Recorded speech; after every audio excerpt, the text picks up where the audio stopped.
Hello, in this video, I want to go through all the cards that I would include if I was going to build a Hei Bai Forest Guardian Shrine Flicker commander deck. When our commander enters, it looks at the top cards of our library until it hits a shrine card, then we shuffle.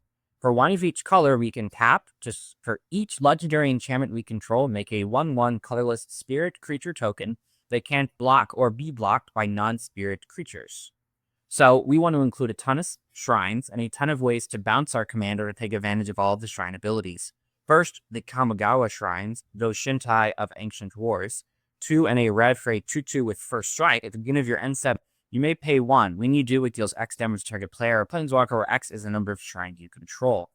End of the turn, trade mana to deal damage. Go Shintai of Boundless Vigor. For 1 green and a 1, it's a 1/1 trample. This is a creature at the beginning of your end step. You may pay 1 if you do play was a counter on target shrine for each shrine you control.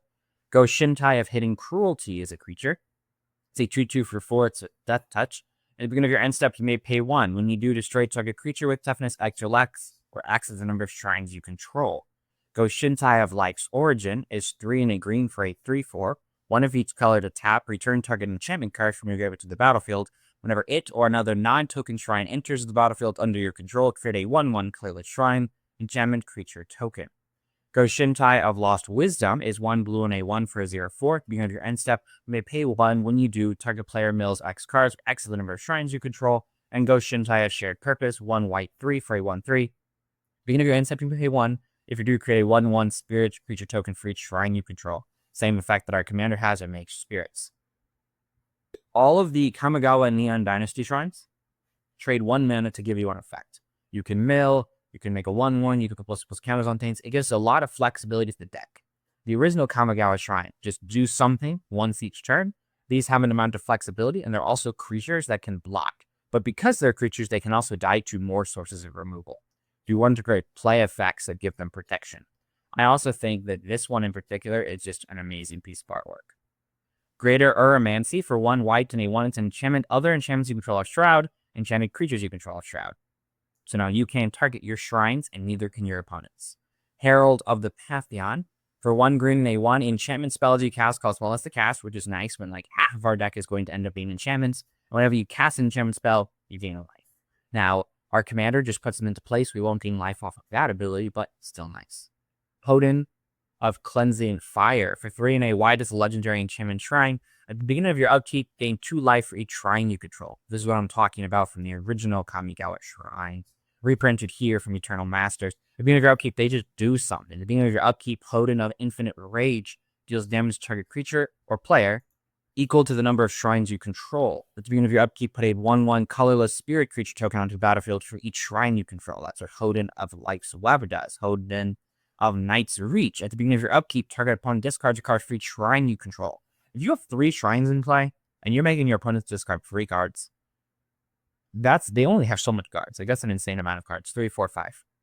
Hoden Obscene Winds. For 4 and a blue, at the beginning of your upkeep, draw a card for each shrine you control. This is probably one of the best ones. That's going to give us access to a lot of instances sorceries that can bounce our commander or protect our shrines. Jukai Naturalist. For 1 green and a white, it's a 2/2 with lifelink. Enchantment spells we cast cost 1 less to cast. Koshi Island Plaza. For 1 green, a 3 legendary enchantment shrine. These are the new shrines from Avatar. They're spread throughout the rest of the video. Whenever it enters, search your library for up to X basic land cards, where X is the number of shrines you control. Put that card onto the battlefield tapped, then shuffle. Whenever another shrine you control enters, search your library for a basic land card, put it to battlefield tapped, then shuffle. A little awkward to be playing so many basic lands in a 5-colored deck. You know, when I think about building this deck, and I'm going to put 35 to 40 lands in here, I would think, okay, 10 fetches, 10 shocks, 10 triumphs. That's 30 of your lands right there. So in order to play a card like Koshi Island Plaza, you have to be really aware that you need a decent amount of basic lands, probably 10 in your deck. Nature's Lore can go grab a forest card, not just a basic forest, but, you know, it's your shockland, your dual lands that come into play tapped that are forest, or even your triumphs. This could go grab them. Northern Air Temple. Whenever it enters, each opponent loses X life, and you gain X life, for X is the number of shrines you control. Whenever another shrine you control enters, each opponent loses 1 life, and you gain 1 life. Bouncing this thing is going to be another key focus of our deck. The new Avatar lands, the new Avatar shrines, sorry. When they enter, they do something, so we want to bounce those as well. Sanctum Weaver for 1 green and a 1/0/2 with tap, add 1 mana of any color, acts as the number of enchantments you control. You're going to control a lot of enchantments. The really nice thing also is that our commander is only mono green to cast. Of course, it has the mana symbols in its box, which mean we have the color identity of all 5 colors. But this tapping for 4 to 6 mana because you have tons of enchantments, and it doesn't have mana easily to go to the colors of the enchantments. It just says the number of enchantments we add that mana. Symptom of all white, blue, black, red, green. At the beginning of your upkeep, you may search your library and or graveyard for a shrine card, put it into the battlefield. If you search your library this way, shuffle it. If an ability of another shrine you control triggers while you control 6 or more shrines, that ability triggers at some time. Another fantastic card for this deck. And another cycle of shrines for our deck from Core 21. Sanctum of Calm Waters. At the beginning of your pre-combat main phase, you may draw X cards. X is the number of shrines you control, then discard 1. Sanctum of Fruitful Harvest. At the beginning of your pre-combat main phase, add X mana of any one color, where X is the number of shrines you control. Sanctum of Shattered Heights. 1. Discard a land card or a shrine card to deal X damage to a creature or planeswalker, where X is the number of shrines you control. I think it's really interesting how many different times the Red Shrine does effects that deal damage. And like this one discards a card. One doesn't, and one does. And one is just like, oh, you have to pay mana to do it. And this one's dull. Sanctum of Stone Fanes for 1 black and a 1. At the beginning of your pre-combat main phase, each opponent loses X life and you gain X life. X is the number of shrines you control. Another great card. This happens every single time, and it also targets each opponent. And we have a couple of other life gain effects that care about us casting enchantments, so gaining up a buffer of life is going to be pretty nice. Sanctum of Tranquil Light, 1 white, 5 and a white tap target creature. This will cost 1 less to activate for each shrine we control. You know, this isn't one of the best shrines, but you want a critical mass of that, and this only costing 1 mana is a great one. Turn 1 play. Airbender Ascension for 1 white and a 1. When the enchantment enters, airbend up to 1 target creature. So you exile it, and its controller can pay 2 to replay it. Whenever a creature you control enters, put a quest counter on it. At the beginning of your end step, if this enchantment has 4 or more quest counters on it, exile up to 1 target creature you control, then return to the battlefield. We're going to want to bounce the Arc Commander so we can re-get that Enter the Battlefield ability. Annie Joins Up for 1, a red, a green, and a white. When it enters, deals 5 damage to a creature or planeswalker an opponent controls. If a triggered ability of a legendary creature you control triggers, that ability triggers additional time. Entering the battlefield is a triggered ability. That tap ability is an activated ability, so it only doubles the enter the battlefield ability. But bouncing this and getting 2 shrines off it is going to be fantastic. Bloom Tender, a tap. For each color among permanents you control, add 1 mana of that color. You're going to have a lot of mana. You're going to be able to tap this, add the 5 colors because you have so many shrines in play, and then tap them to get a bunch of 1/1s. Chromatic Lantern, lands you control, tap, add 1 mana of any color. Important in a 5-color deck, especially if we need to lean on basics if we're going to play that route. Cloud Shift is 1 white for an instant to exile type creature control, then return that card to the battlefield into your control. Bouncing our commander. Conjure's Closet, at the beginning of your end step, you may exile to creature control and then return it. Flickering our commander, I think I said bouncing before, but it's flickering, sorry. Destiny Spinner for 1 green and a 1. Creature and enchantment spells you control can't be countered, and you can pay 4 to make lands into elemental creatures equals the number of enchantments you control with trample and haste. But really giving our creature enchantment spells not being able to be countered, and this is an enchantment that triggers all of our enchantment cards.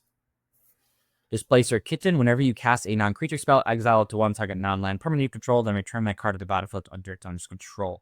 All of our shrines are non-creature spells, and you can bounce the legendary commander, or you can bounce your shrine if the shrine has an enter the battlefield ability, like the ones from Avatar 2. Dryad of the Elysian Grove for 2 and a green. It's a 2/4. You may play an additional land on each of your turns. Lands you control are every basic land type in addition to their other types. Again, fixes our mana in our awkward 5-color deck while giving us extra land drops. And it's an enchantment, which is nice. Eidolon of Blossoms for 2 and a green and a green. Whenever it or another enchantment enters and you control draw a card, it's a 2/2. This saying enters the battlefield is important because our commander does not let us cast the shrine card. It's not casting an enchantment, it's just it entering the battlefield. So Eidolon of Blossoms works here. Enchantress Presence does not work with our commander, but still works at every other aspect of our gameplay. For 2 colorless and a green, whenever you cast an enchantment spell, draw a card. That's the thing. It's our commander flickering it won't trigger this. Ephemerate can flicker something twice, which is nice. Only creatures though. Essence Flux also only flickers creatures. You can't flicker your shrines.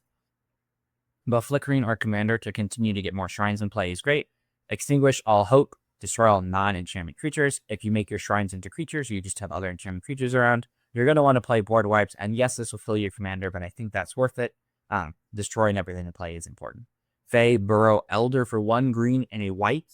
It gets +1/+1 for each color. I'm on permanency control, so very often, I think, by turn 6 or 7, it's going to be a 5/5. And it taps to add mana for each color. I'm on permanency control. Farseek can go to Plains, an island, a swamp, or a mountain. And of course, if you have dual land, Shocklands, or Triomes, this can just go get those. Follower Stone. I think it's important to play these kind of cards, Follower Stone, and Exotic Orchard, in any kind of 5-color deck. You're going to be playing against opponents that are playing colors, and this is an untapped rock that just adds those colors. Flicker of Fate exiles a creature or enchantment, so this can flicker our shrines, which is super nice. Cestian Champion for 2 and a green. It's a 1/3 when enchantment enters under our control. Put a +1/+1 counter on it and draw a card. It's an enchantment enter. Soul Ring taps for 2 colorless. Soul Herder at the beginning of your unstep, you may exile another target creature control to return that card to the battlefield under its owner's control. And when creatures are exiled from the battlefield, you put a +1/+1 counter on it. Again, more ways to flicker our commander. Southern Air Temple for 3 and a white. It's a legendary enchantment shrine. Whenever it enters, put X +1/+1 counters like each creature you control, where X is the number of shrines you control.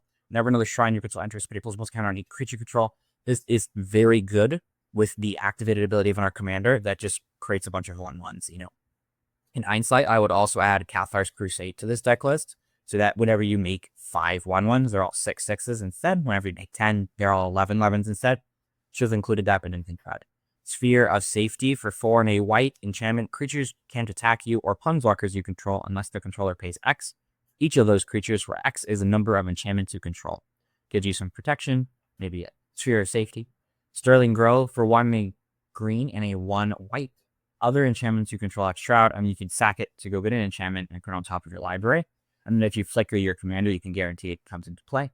So it's a Harvest's Hand for 1 green and a white. Whenever you cast an enchantment spell, gain a life and draw a card. Fantastic card. Doesn't trigger off of our commander flickering, but still good. Teleportation Circle can flicker artifacts and creatures. Sath is the dwelling of flickers creatures, and it's an enchantment herself. The Spirit Oasis for 1 blue and 2 colorless. Legendary enchantment shrine. When it enters, draw a card for each shrine you control. Whenever another shrine enters, draw a card. The World Tree can add for green. And as long as you control 6 or more lands you control have tap, add 1 mana to any color. I don't really care about the end part. I just care about the World Tree capping for 1, making it so that our lands can tap for any color.